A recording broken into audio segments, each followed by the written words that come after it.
Hey, what's up everyone? Welcome back to the channel. So today we're doing something I've been meaning to make for a while now. And honestly, it's one of those topics that sounds simple on the surface, but gets really interesting the deeper you go. We're talking about the cost of living, United States versus the United Kingdom. Two countries, same language, very different wallets. Whether you're thinking about moving, studying abroad, or you're just genuinely curious how life compares on the other side of the Atlantic, this video is for you. We're going to break it all down. Housing, food, healthcare, transportation, salaries, everything. And I'm not just going to throw vibes at you. We're talking real numbers, real data, updated for 2026. Let's get into it. First, let's zoom out and get the 30,000-foot view. A lot of people assume the US is dramatically more expensive than the UK. And look, I get it. American prices get a lot of attention. But here's what the data actually says. Average monthly cost of living in the UK is around $2,032, and in the US it's about $2,515, roughly a 3% difference, almost identical. In fact, one major index puts both countries at the same cost of living score on a scale where New York City equals 100. So right off the bat, if you thought one country was wildly more expensive than the other across the board, that's actually not the case. The devil is in the details, and that's where it gets interesting, because here's the thing, it depends where you live and what you spend on.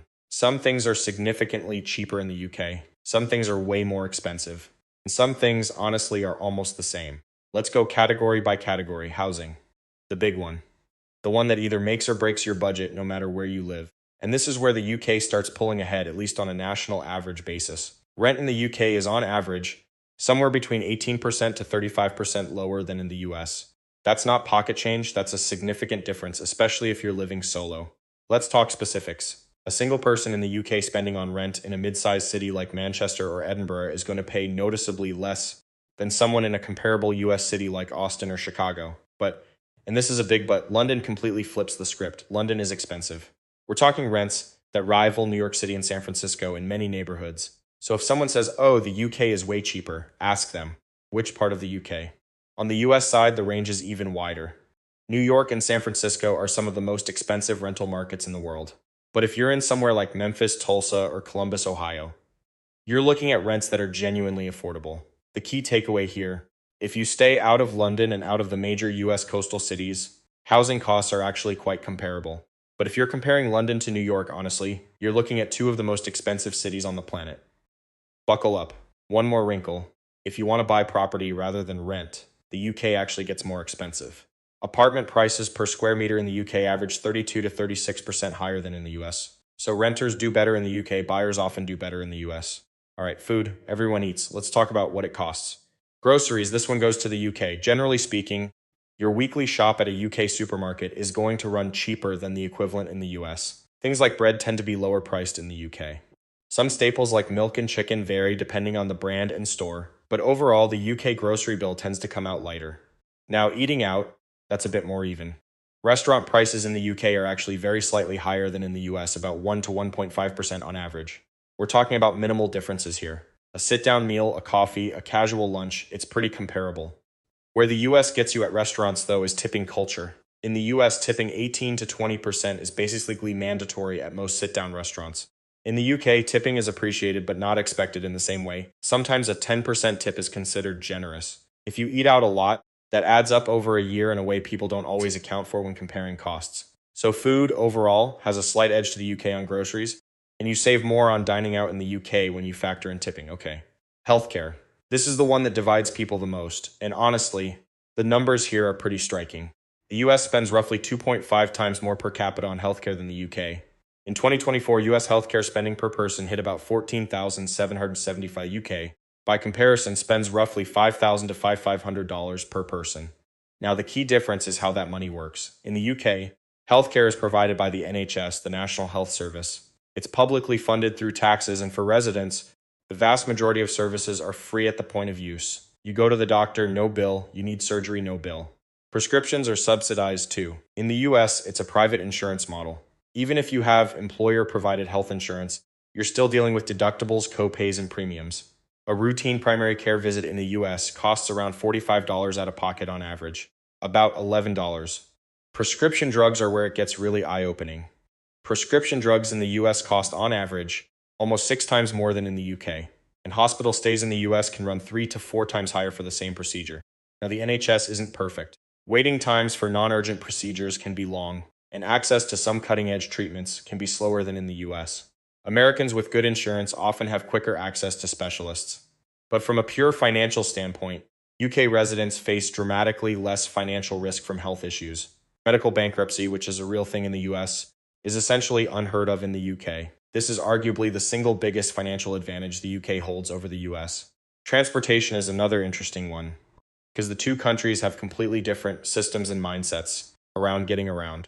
The US is a car country. Most of the country is built around driving. If you live in a suburb or a smaller city, you basically need a car.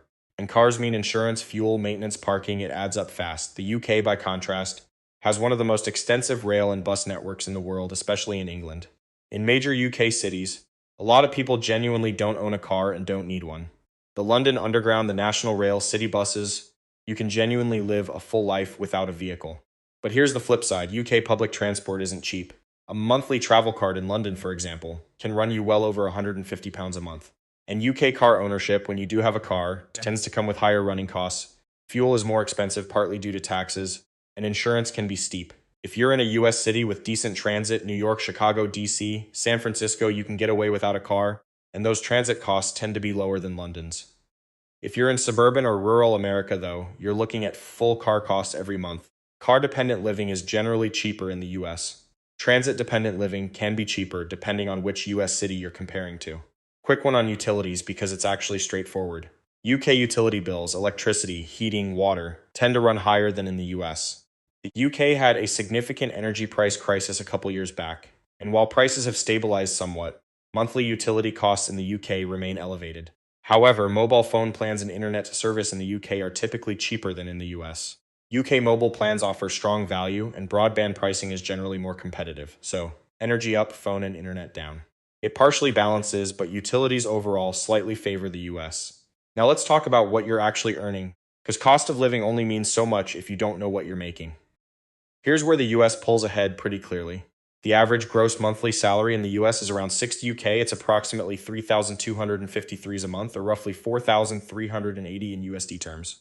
That means American workers earn about 42% more on average in raw dollar terms. Even adjusting for purchasing power, US salaries have a meaningful edge.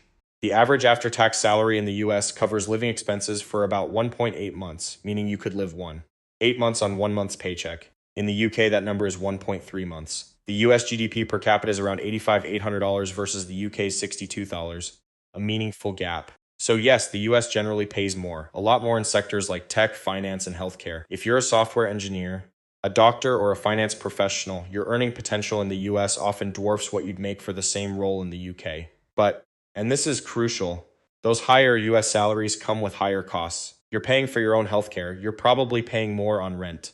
You might be covering student loan debt that in the UK, would have been partially subsidized.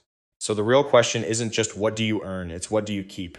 Taxes are complicated and vary massively based on your situation, state, and income, so I'll keep this high level. The US has a federal income tax system, but there's also state tax, which varies dramatically. Some states like Texas and Florida have no state income tax.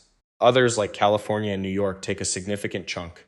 The UK has a more straightforward national income tax structure, but the rates can be higher for middle and upper earners compared to many US states. Now, education. This is a massive one if you have kids or are planning on it. University in the US is notoriously expensive. Tuition at a public university can run $10,000 to $25,000 per year, and private universities are far higher. Student loan debt in the US is at crisis levels. In the UK, tuition fees are capped, currently around £9, $250 per year for domestic students in England, with income contingent repayment plans that many argue are far less punishing than the US system. And depending on where you study in Scotland or Wales, fees can be lower or even free for local students. For families, this is a huge long-term financial factor that doesn't show up in monthly living expense comparisons, but it absolutely should. Okay, so we've gone through everything. Let me give you an honest, practical breakdown. The UK wins on housing outside London, groceries, healthcare by a massive margin, public transport to cities, and university tuition.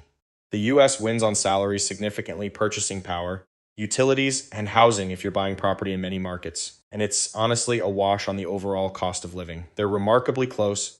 Food at restaurants is similar, and many day-to-day expenses aren't that far apart. What I think matters most. The healthcare difference is the single biggest hidden factor in this comparison. American families routinely spend thousands of dollars a year just on insurance premiums, and that's before any medical event happens. In the UK, that money stays in your pocket. On the flip side, if you're a high earner in tech or finance, the US income premium is real and substantial. A US tech salary can be 50 to 100% higher than the equivalent in the UK, and that gap matters even after accounting for healthcare and other costs. Ultimately, where you should live financially depends heavily on your career, your health situation, whether you have kids, and which city within each country you're comparing. Comparing London to New York, you're both broke and loving the culture anyway. Comparing Manchester to Chicago, the finances get genuinely interesting and they're closer than you'd think. All right, that's the full breakdown.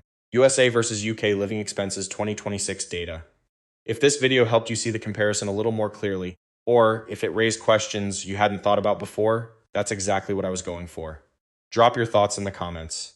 Are you someone who's lived in both? I genuinely want to hear what surprised you most about the cost difference. If you found this useful, hit that like button. It genuinely helps the channel more than people realize. And subscribe if you want more content like this, because we've got a lot more country comparisons coming. Thanks for watching, and I'll catch you in the next one.